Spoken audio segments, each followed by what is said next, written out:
T'imagines dinar dins d'una cova o menjar-se una paella on hi havia antigament un riu? Això és possible al paratge de les Coves de Sant Josep. Avui anem a conèixer les curiositats d'estos dos restaurants.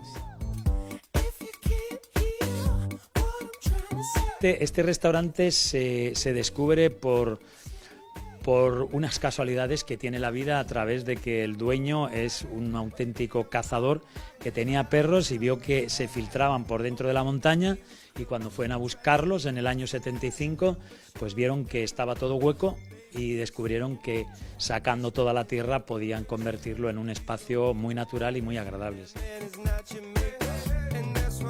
El vino aquí se conserva muy bien porque está entre 16 o 18 grados y tiene la sensación de que parece que por más tiempo que le pase nunca se estropea el vino.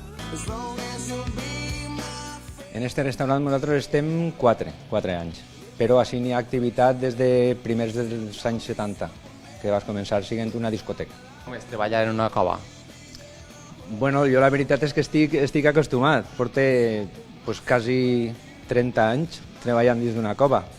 Què és el primer que diu la gent quan entra així?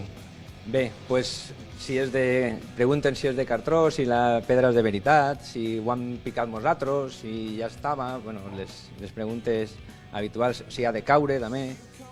Hem fet la prova nosaltres, òbviament això és pedra, Sí, pedra. està ben dur. No hi ha cap risc, no?, de que estiguem així dinant i sopant així dins. No cap. Al ser una estructura així abovedada és molt segur, sí. Cobertura zero. Així se ve a disfrutar del menjar. Aquí podem dir que a parlar entre nosaltres. són restaurants sense internet. Correcte.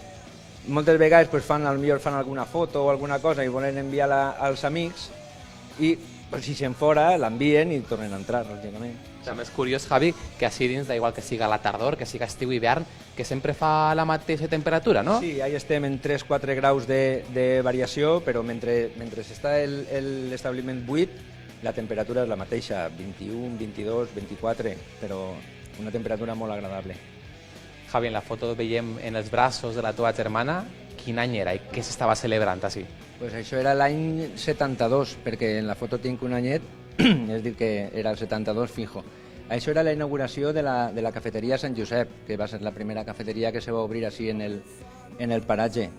I ahí està, pues, com heu pogut veure, està el cap de la Guàrdia Civil, està l'alcalde del poble, el capellà. Era una inauguració de les d'abans. Jo ja he vingut a un munt de vegades i ara vull portar-los perquè conegueren això. Què es pareix a ells, a xiquets, dinar baix d'esta coveta? És una sorpresa per ells.